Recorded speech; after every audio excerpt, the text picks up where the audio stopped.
OK, so we learned a little bit about C++.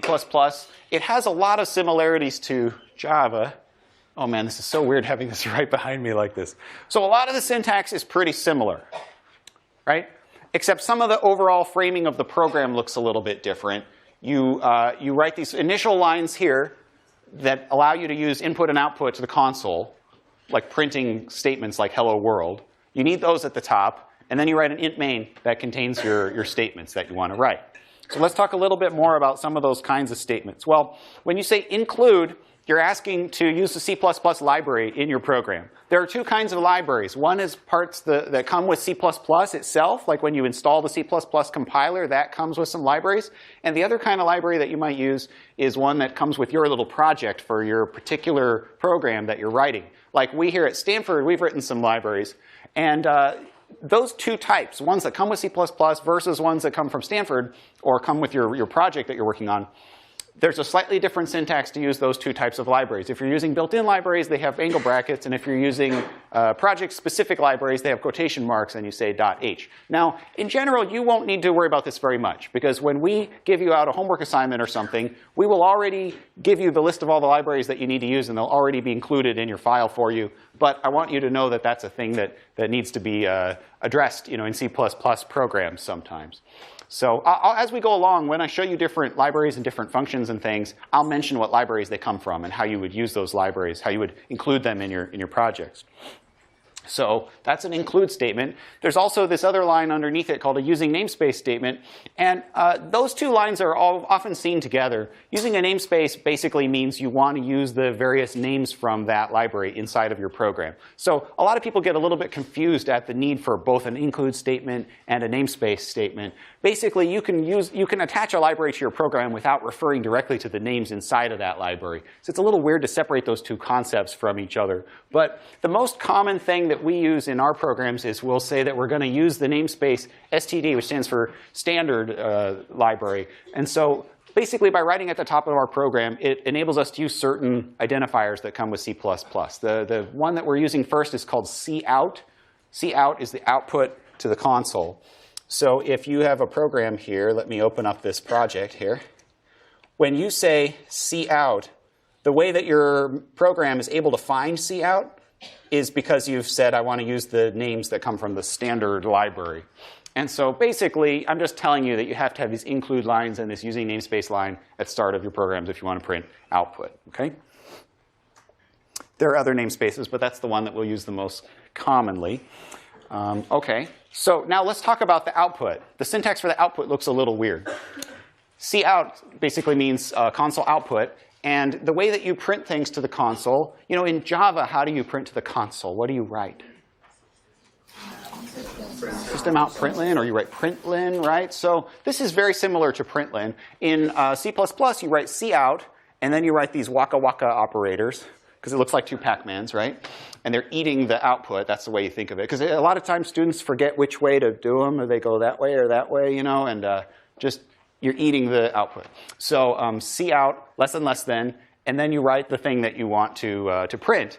And in Java, if you want to print out something like you are this many years old, and the this many years old comes from a variable, maybe you stored your age as a variable, then how do you insert the value of a variable into your output? What kind of operator do you use for that in Java?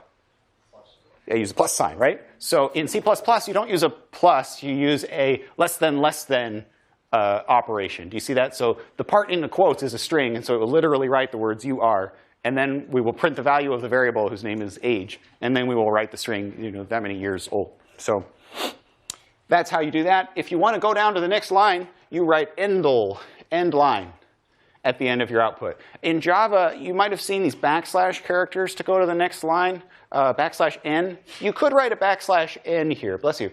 But this is considered better style. Because \n's, there's certain operating systems that don't use those to split lines. And so you're supposed to use this. Also, writing /n can lead to certain output inconsistencies. They tell you to use this thing. It's the way that you're supposed to end a line of output in C++. If you don't write that, then it'll print, but the cursor will still stay over on the right. And if you print something else, it'll appear to the right instead of down below. So I think one of my expectations is that you guys would have written a program before that does console output. So I'm not going to spend a lot of time on it. I'm just showing you what the new syntax for that is, right? Does that make sense? Do you guys have a question about cout? Or the goofy operators or syntax that we're using? There's a cin. Cin means you want to read input from the user, from the keyboard. You prompt the user, hey, type your name, type your age. Well, the bad news is that cin sucks. It's not very well built. There are a lot of problems with cin. Cout is fine. You just print things and they appear on the console. Life is good. Cin is clunky. And part of the reason it's clunky is because it doesn't do any kind of checking or validation of the input. You say, type your age, and the user types, what? They type a thing that isn't a number, and the program gets confused and starts doing the wrong thing. Of course, you probably want it to tell you that the input was invalid, maybe reprompt you for a new input or something like that, and this cin library really just doesn't help you do that very much. So we start getting into, very quickly, we get into this area where C++ is kind of unfriendly to a new programmer. And the good news is that here at Stanford, we've written some kind of helper libraries that make some of these common tasks easier, because that's not really the point of this course, is to nitpick over input perfection. We're just trying to write good programs here. So I will, well, let me just show you. So here at Stanford, this is a library we've written called simpleio, simpio.h. And if you include that library at the top of your program, it gives you access to these new functions. Their names are getInteger, getReal, or getLine. And those are methods that allow you to ask the user for input, and it will read the answer and return the answer back to you. Okay? So one thing that's coming up all of a sudden is we're talking about functions. In Java, we call them methods that take parameters or return information, right? What's the difference between parameters and returning? What are each of those two things used for in a program?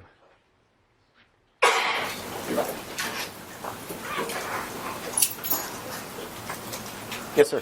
So parameters push a value into a new method, but return statements pull it out, so broader scope. That's a great answer. Thank you. Parameters send information into a method, and return values send information out from a method to the place it was called from.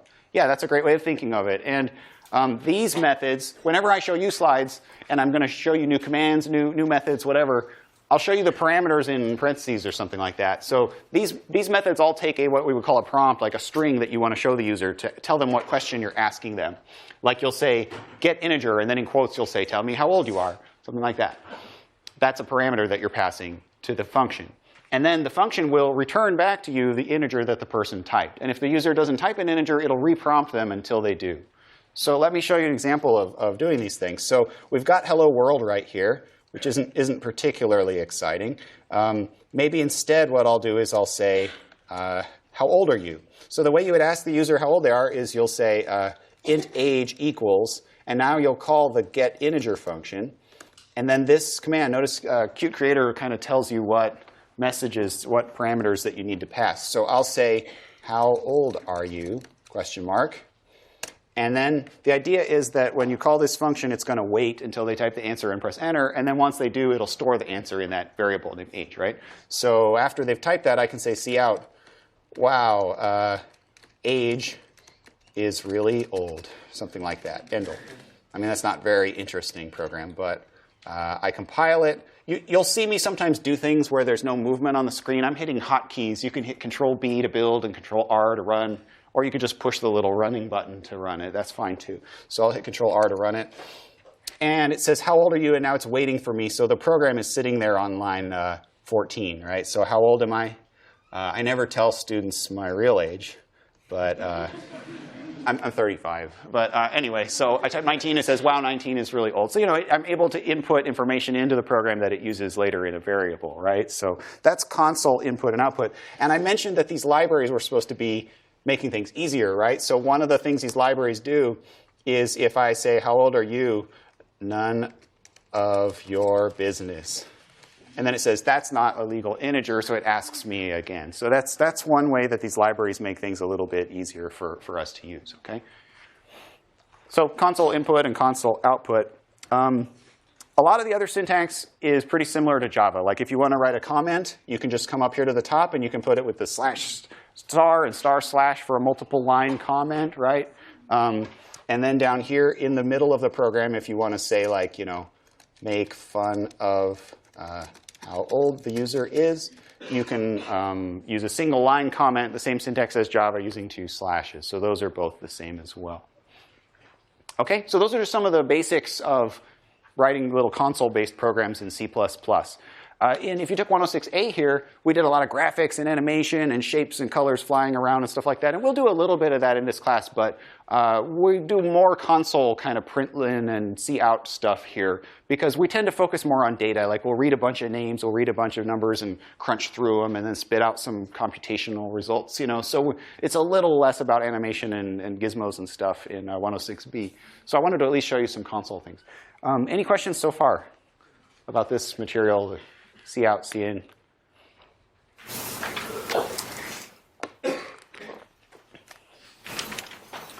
Yeah. Why do you have the return 0? Return 0. Well, in C++, the main function has to return an int. The int goes out to the operating system and tells the operating system whether my program was successful or failed or not. We're not going to really use that feature in the course, but by the rules of C++, we must return some integer from the main. In Java, main is void, but we have to return something, so we just return 0, which is unused, really. I mentioned that if you want to call this getInteger function, you have to include this simple IO library. Now, I cheated. That was already listed up there before I started typing. But if I hadn't included that, then when I try to compile it, it would say that the getInteger was not declared, and it would tell me the line number. So you got to watch out. Sometimes you'll type something that doesn't work. You need to include a library to get that. And you might notice that some of these libraries have quotes, and some of them have the brackets. That's because these ones come from Stanford, and the one in the brackets comes with C++ compiler. So that's kind of what I'm seeing there. OK. Let me jump to my slides. I'm actually looking currently at the slides from last time, because I ran a little long last time. So let me jump to the slides for today. So wake up. There we go. OK, so let's play Socrative. You guys logged in? We ready?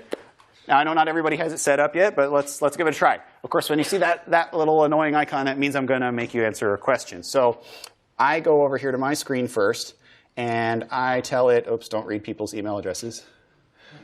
Sorry about that. So now, hey, where's my? I'm going to make a quick question that's multiple choice. So you don't vote yet because you don't know what the choices are.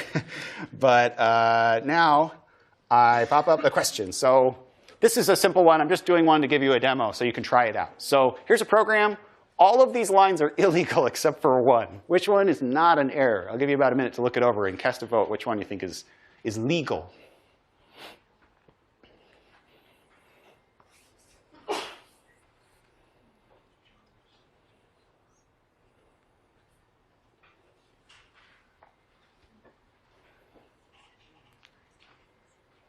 Please feel free to speak to anyone around you if you like. That's fine.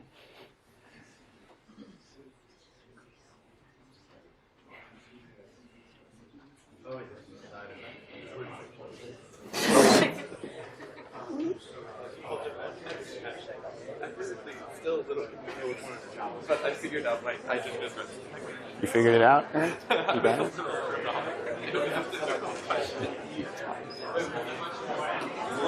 What? What's the question? Which one's legal or which one's Yeah, which one is not an error? Which one is legal? Let's go about 10 more seconds, and then I'll show you the votes.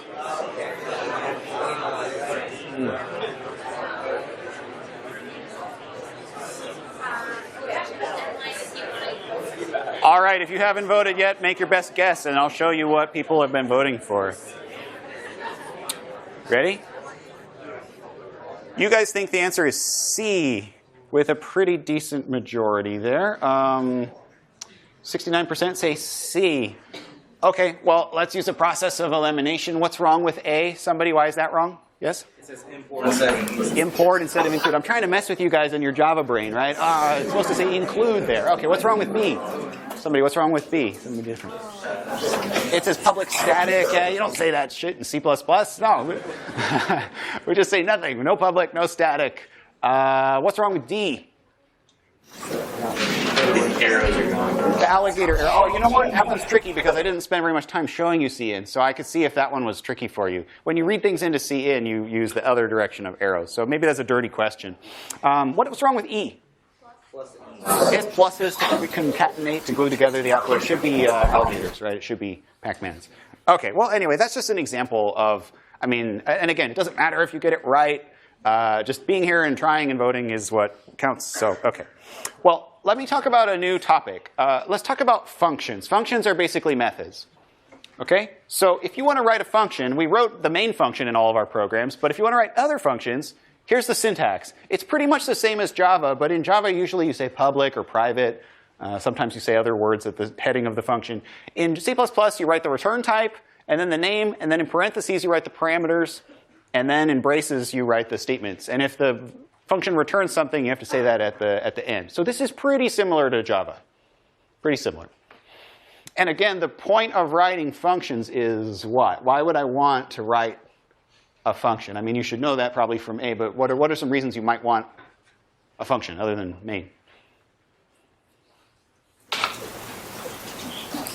Yes?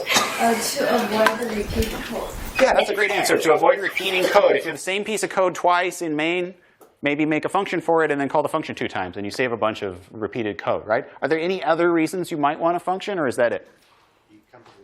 Decomposing the problem. Great. Yeah. It can help you see the structure of what you're doing, of the problem that you're solving. Because then main just sort of calls these other functions, and main looks like a nice summary of what the program is doing overall. Great. Those are the two, I think, biggest reasons to write functions. The syntax for executing a function, like once you've written it, the syntax to call it is basically exactly the same as Java. You write the name of the function that you want to call, and in parentheses, you write the parameters that you want to pass to it. Okay. Well, so here's an example. This is not a particularly interesting function, but I just want to show you an example. So here's a function called larger. You pass it 2 integers, and it will return back the one that was bigger. And the usage of such a function is here in main, you could call larger, and you pass it those 2 numbers, and whichever one of those 2 numbers is larger, is bigger, will come back and be stored into this int. So this variable stores 42. This bigger number 2 variable stores 29. And biggest of all is the biggest of those two, the bigger of 42 and 29. So that one is 42. So I think the output will say the biggest is 42, right? So that's kind of the idea here. You can put any statements you want inside of a function. OK. Well, so yes, sir, go ahead. Will the function immediately terminate when a return statement is used, like in Java? Yeah, I mean, a lot of the, if I skip over something, it's probably because it's the same as Java. So he's asking, does it immediately exit the function if you hit a return statement? Yes, that will do that, just like it would have in Java, yeah. So like, you can turn anything into a function if you want to. Like this part about, let's make fun of how old the user is. OK, fine. Let's go up here and say void make fun of user. Let's write a function. I don't need any parameters or anything. I'll just...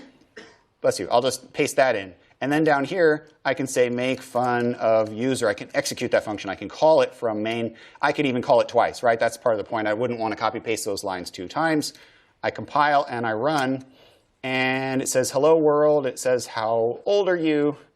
And I'll give my real age. And it says I'm really old. Well, how old am I? 19. So it does it twice, right? Because I executed the function. I called the function twice, right? So one funny thing that's different between C++ and Java, I'm going to try to focus on the differences here, is that the order you declare things matters, unlike in Java. So this example is using that larger function from the last slide, but I could demo the same thing in my editor there. If you declare main first, the whole program doesn't compile all of a sudden. What the hell is that? So watch, I'll show you. I'll take this function right here. I'll cut it, and I'll paste it at the bottom. So I've still got both the functions there. It's just the order is reversed. I compile, and it says make fun of user is not declared. Oh, C++. You're breaking my heart, man. Come on, what's going on here? In Java, no matter what order you declare things, Java compiler sort of finds all of it and figures it all out. It's fine. C++ gets upset because it literally doesn't know the function exists until it gets to that line as it's walking through your code to compile it. So that's unfortunate. There is a way around this, though, because I personally think it's a nicer looking program when main is at the top. So I want that, but that won't compile the way that it's written. The way that you fix it is you have to do something called a function prototype. It's like an IOU from you to the compiler. You're saying, hey, compiler, I promise that later I'm going to write a function with this name that takes these parameters.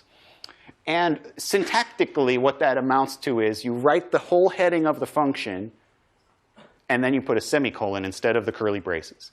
And so you're promising that later on in the file, that function will appear. And that will make the compiler happy where it will allow your program to compile. So like what you basically do is you just grab this part, the part prior to the curly, and you go up here above main somewhere, usually after these include statements. And you paste this and you put a semicolon. And if I compile that, it's happy now. Kind of silly, right? I mean, hey, C++ was made in 1983, so they were still figuring things out a little bit. You know, a lot of modern languages, you don't have to do stuff like this. But you know, this is what we do in C++. So sometimes at the top of my program, I'll say, hey, this is my function prototype declarations. That's what these are. So if I have several functions, I'll declare prototypes of them up here, and then I have main, and then I have the bodies of all the functions at the last. You know? So that's it. It's just kind of a little workaround that you need to do if you want to declare in that order. Yeah? Does it matter what order you put the prototypes in? No, not really. I like to put them in alphabetical order because I'm OCD. But you don't have to do that. You would never be required to do that on an assignment for a grade or something. I mean, you don't even have to do this. I mean, you could put this above main, and you could just do it that way. I think you should at least know about prototypes, because sometimes you have two functions that both call each other some of the time. And then if you think about it, there's no right order, because A wants to call B and B wants to call A, and so they can't both be first, you know? So sometimes you need a prototype, but those are rare. So anyway. Any other questions so far about functions, about prototypes? Anything? Yeah. What does the return of the, where does that 0 go from main? The return 0 from main, it goes to the abyss. It goes to the operating system. It's not used by our program. It's required by C++ for the program to compile. You just have to write it. It won't affect the behavior of the program. Can you put anything instead of 0, or do you have to put 0? You can put any number you want, but the operating system interprets non-zero results as some sort of failure. So sometimes it'll say, hey, your program must have crashed or something, and you don't want to falsely imply that. So 0 is a good value to return. But it won't affect your code, though, your C++ code. By the way, you know, today's April Fool's Day, and I was almost going to prank you guys. And I was going to show up and not be using C++. I was going to do Python, and you're like, what the fuck, you know? But instead, I called my mom, and I love pranking her on April Fools, because my mom is the sweetest woman in the world. I love her to death. But she's super gullible. She's brilliant, but she's super gullible. And so I called her, and I told her that my fiance and I were expecting, that she was pregnant. And she totally bought it. She was like, oh, Mario.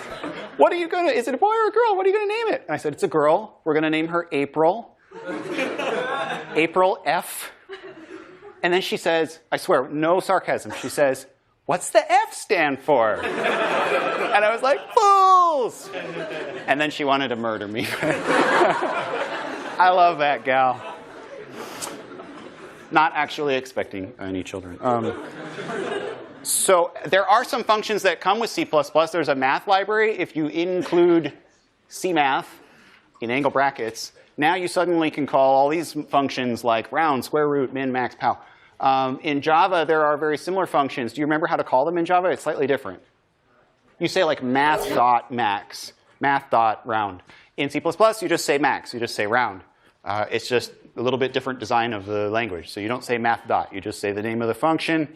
And these functions often return things. So you say double result equals math dot pow of something, something, you know. OK, so we're not going to use those right now in a live example, but those are there. They are often useful for mathy stuff. Now, I want to talk about, we're trying to focus on the differences here. What's different from C++ to Java, right? So in Java, I think you guys know this, but maybe you haven't heard this terminology. I want to talk about something called value semantics. If you pass a parameter in Java, that's a primitive data type. You remember primitive types, lowercase types, int, double, that kind of stuff, Boolean. If you pass those as parameters, Java basically makes copies of the things that you're passing. And that's an important thing to understand in certain contexts, right? So if you look at this program, this is a C++ program. I declare a variable here called age. I set it to 20. And then I call grow, and I pass age as a parameter. That jumps me up to this grow function, and I say age equals age plus 1, or I could have written age plus plus, right? But what I want you to really understand is that this age down here in main is not the same as this age up here in grow. Do you understand? They have the same name as each other, but they are separate variables, right? And that has to do with scope. The braces define the lifespan of a variable. This age lives here, and that age lives up there. And they're not the same as each other, even though their names are the same, right? So the really important thing to remember is, like, even though I change the value of age up here, and when I print that, it says 21 in the output, when I come back to main, changing that blue one does not change the green one, and this one down here, if I print it afterward, it's still 20. Right? I think you guys learned that, or you know that from Java. You might be thinking, isn't it a little different if I pass some other kind of values, if I pass objects? Yeah, it can be different with different kind of parameters. But when you pass primitive values like ints, it behaves this way, right? That idea, the fact that it copies like that, and that the copies are separate from each other, that's called value semantics. Because when you pass age, you're not like passing the variable age. You're passing what value is stored there. You're not linking that variable over there in any way, right? That's called value semantics. OK, there's another thing you can do, which is called reference semantics. C++ lets you pass parameters in two different ways if you want to. If you declare your parameter with an ampersand at the end of it, like on the slide here, if you say int ampersand age, can I circle that? How come my thingy doesn't work with the color? Wait. Oh, that's not what I mean. So, OK, so if you put an ampersand after the variable type when you declare your function, you're telling C++ that you actually do want to attach the one up here to the one down here. And so if you increase it up here, it will increase it down here. And just to be clear, it still has nothing to do with the names of these variables. Up here, it could be called int x, and I could say x equals x plus 1, even though down here it's called age. It would still do what I'm saying it does here, which is that it would link this variable to this up here, and if I changed it here, it would change it here. So it would say 21. The last line of output printing 21 is the difference of behavior that you see. C++ lets you do that. Java doesn't let you do that. Java only lets you pass by value. C++ lets you pass by reference this other way. Why is it called pass by reference? Because this thing refers back to this thing, and it's really just a way of talking to the one down there. Yeah? The function prototype or the actual function of both? Yeah, good question. The ampersand would appear in the function prototype with a semicolon, as well as here when you write the actual body. So basically, whenever you have a prototype, it's exactly the same as the real heading, but with just a semicolon after it. That's the way to think of it. Now, you might say, hey, isn't C++ older than Java? So the people who made Java, surely they had heard about this cool feature. What were they thinking? Why didn't they put this in Java? Why is this here in this old weird language and not there in cool, hip, awesome Java? Any thoughts? Why would they remove or not include a feature like that that seems to give you more power? Any thoughts? I mean, there's no right answer. It's just conjecture. Why do you think they might not include it? What do you think? It's dangerous if random function can modify your main function to like that. Yeah, she said maybe it's dangerous. Maybe you pass along your variable and the function messes with the contents of the variable. You ever have somebody say to you, hey, can I borrow your phone for a sec? Isn't that the scariest shit in the world? Why? Why do you want my phone? Are you going to look at you're not looking at my photos, are you? Don't open my photos. Don't open my text. Don't open my browser. Actually, no, you can't borrow my phone. No, right? Because they might mess with it. Or maybe there's data in there that's important to you. When you pass by value, it's like a copy. What if they said, can you clone me an empty iPhone that's a copy of your phone? Sure, here, I don't care. Take the clone. I don't care. That's what value semantics are. But pass by reference is like, here's my phone. Better not break my phone or delete my, you ever change their password or something, right? So, don't mess with my stuff. That's kind of the potential issue here. So the designers of Java intentionally took this out because they thought maybe it was too tricky or too dangerous or confusing or whatever. But anyway, it's here, and it is used frequently. And we're going to use it. We're going to see it, and we're going to use it ourselves. So, I mean, I'm not saying it's a bad feature. I'm just pointing out that it's not entirely a good feature. Most syntax has good and bad things about it. So one thing you can do that is kind of neat with reference parameters is you can write something like a swap method. Swap, int A, int B, but they're references. You ever learn the swap trick? You make a temporary and you rotate them around, and that's how you swap them. Do you understand that you can't write this way without reference parameters, right? Do you understand? Like you pass in the things from main, and it swaps them in your method, and then when it comes back to main didn't change, right? So it didn't do anything.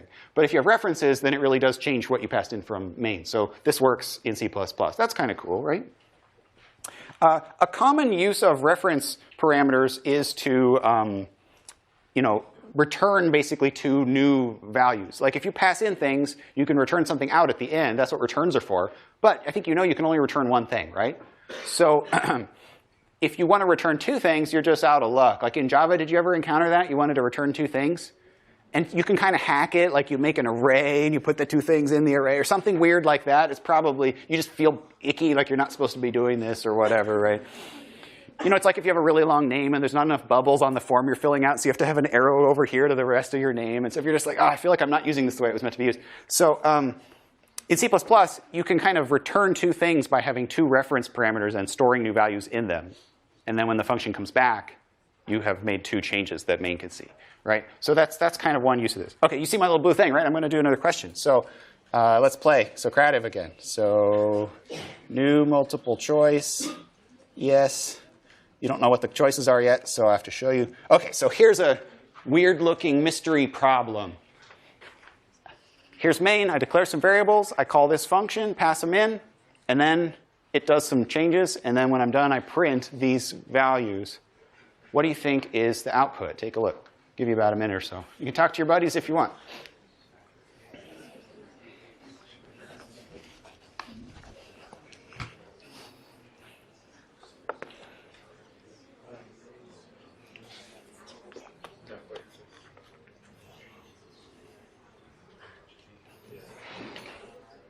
You can do it. I think I got this.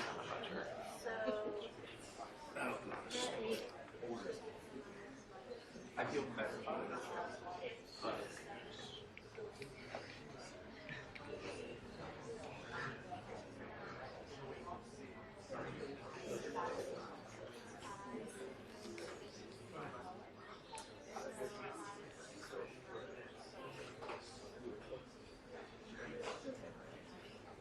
It's about 10 more seconds, then we'll look at the votes.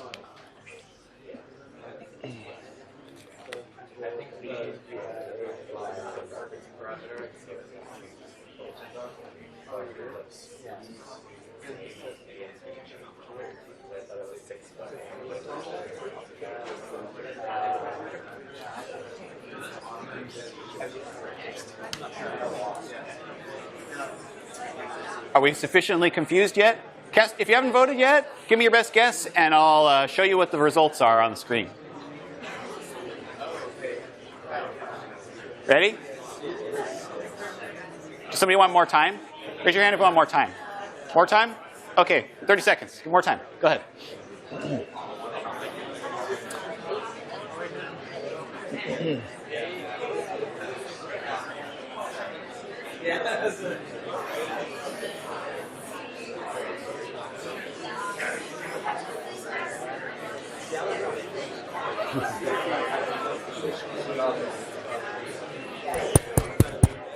All right, let's bring it in. So if you're still working on it, or if you got stuck, it's OK. Just vote for something, so I know you're here. Give me your best guess. Just click something, and let's talk it over together. OK. Well, let me see what you guys voted for. Let's see if there's a clear winner. So, both B and C have a lot of votes. B's ahead, but that doesn't necessarily mean it's right. Somebody who voted for one of those two, who feels pretty passionately about their choice. Do you want to kind of defend to me how you got your answer and to explain why yours is right and not the other one? Do you want to help me out? Yes? So I chose answer B. OK, B. Why? And that's when I just looked at the integer C that you passed in as the first argument, and it gets decremented. And B is the only one with that returns 7. So at the end. OK, so you said that. See my cursor? So you said that C is the first one passed in, and it's an 8. And so up here, that's called B. And it gets decreased. And so this will become a 7 instead of an 8. C down here will become a 7 instead of an 8. And I print out A, B, C. So over here, the last one, you're saying it better be a 7. The only choice that has a 7 over here is B. So process of elimination, you're just right there. You're just picking the B one. So, I mean, I think the tricky thing here is that I have the names here, and then I have the same names up there, and I twist your brain in a pretzel to, if you say B up here, that doesn't mean B down here, right? I pass C. C is B, and A is C, and B is A, and I'll have course drop forms waiting at the back if you want them, I know. This is the kind of crap I ask on tests, and you're like, oh no, I hate this class so much. I hope you understand that the order of the parameters is what's really important, not the names. Do you understand that? If I write C here, that means the first thing up there refers to this C. So anyway, some of these are tricky, and I'm trying to kind of to trick you and get you to guess something. But anyway, that's a parameter mystery problem.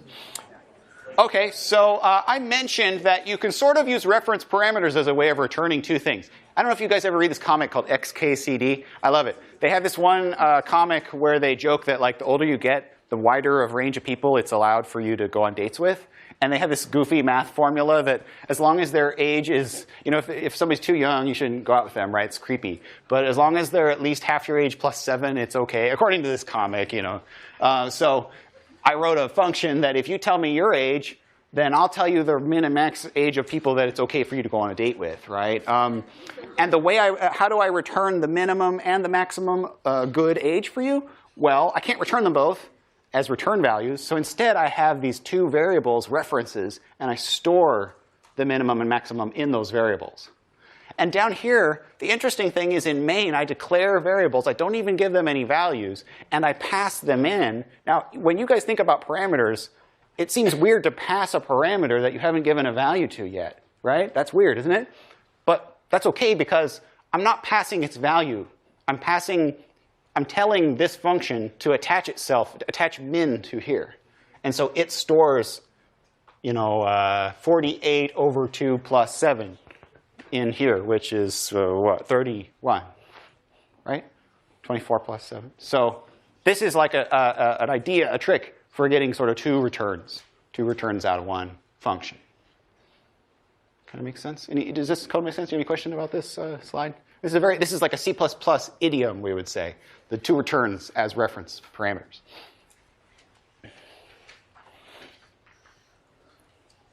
So references are cool. I mean, you can do new things with them. You can achieve new types of structure of code that you wouldn't have had in Java. There are some downsides.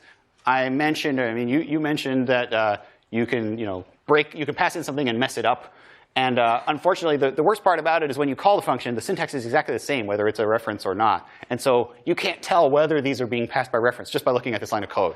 So you're like, I wonder if any of those is going to get messed up or not. Is any of that going to get changed? You don't know. One thing I want to point out is if a function takes a reference parameter, you can't just write a literal value there. I hope you understand that. And if you think about it for a second, maybe it'll become clear why. If this grow function takes an int reference and it pluses it or something, you can't pass 39 because that's not actually a variable. You have to pass a variable that it will modify or something. You can't just write a literal value. You can't change 39, the literal, into a new literal. OK, so those are references. Let's real quick write a quadratic equation function. Just kind of a little quick mathy example. You remember quadratic equation? You pass these coefficients a, b, and c as a function of x. And you compute the roots of the function using quadratic formula, right? Negative b plus or minus, whatever. So if we had to write that, I mean, a lot of times when you ask to write a function, they tell you, OK, make the function take these parameters and return this or whatever. And I'm sort of going out of my way not to tell you that. I'm asking you, like, what should the parameters be and what should the return be and so on. So if you were writing a general quadratic equation function, what are some of the parameters you would have it take? And what would their types and names be? Somebody want to suggest? A, B, and C, the coefficients? OK, that sounds great. So let's go to Qt Creator. And let's go up here and write, I don't know what the return type is yet, quadratic. And you're saying int A, int B, and int C. OK, and then I'll compute the roots and I'll return them or something like that. OK, a quadratic equation has two roots. So tell me some more. What else would you do in terms of the heading here? Yeah, sir. You probably wanted to define a variable x and then pass that by reference. OK, well, the thing about x is I don't actually need, there's no specific value of x that I want. The whole thing is like a function of x. And so I'm computing the points in that function, in that equation where x is 0, the roots of the function. The value, I'm computing the values of x that will make the value of this function become 0. Sorry, I didn't phrase that very well. I guess what I meant was like an x1 and x2 solution, one in solution two. OK, right. By reference, so you can return both. OK, that sounds great. He says, I'm going to compute the two roots here, the two solutions.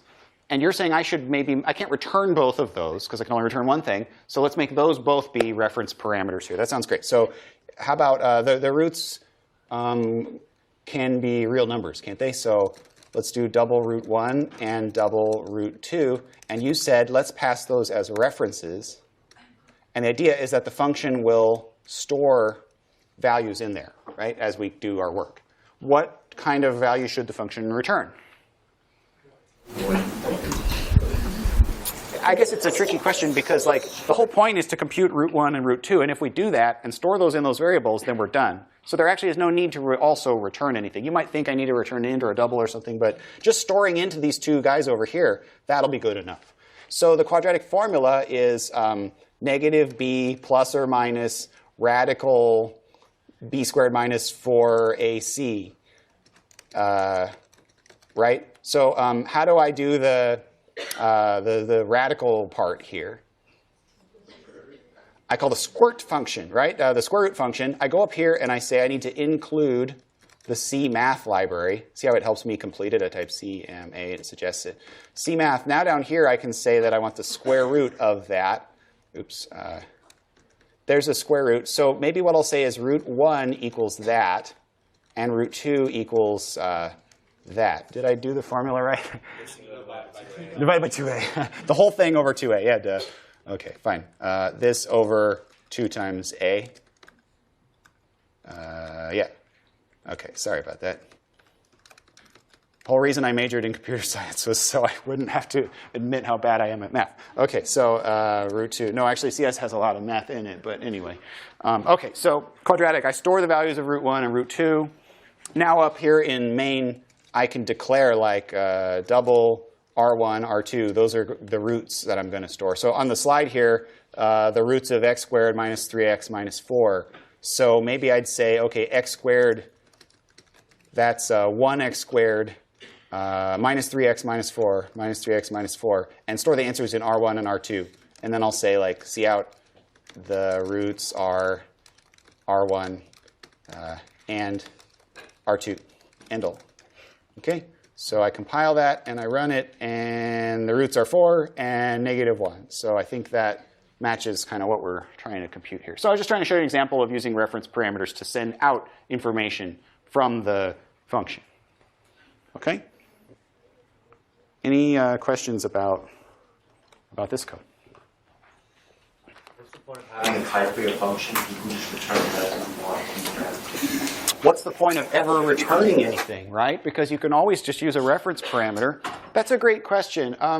So, I mean, you could delete returning from the language, and you would still be equally powerful as a language, right? You wouldn't lose anything. I guess my comment is like, this square root function returns. And you could imagine a world where the square root function needs me to declare a variable and then pass in that variable, and now that variable will store the result.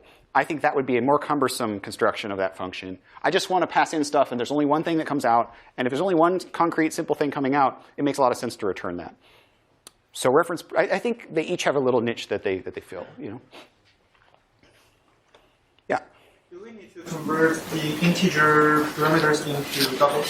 Oh, do I need to convert into double? Since we don't know if the square root is integer or I think the square root function will do the conversion internally. Of course, I could always say 4.0. If you throw a double in there, it kind of infects everything and turns the rest of it into doubles as they mix with the other operators. So that'll work. You could do over 2.0 times a. There's a lot of that kind of stuff that you can do. So I think we're OK on that.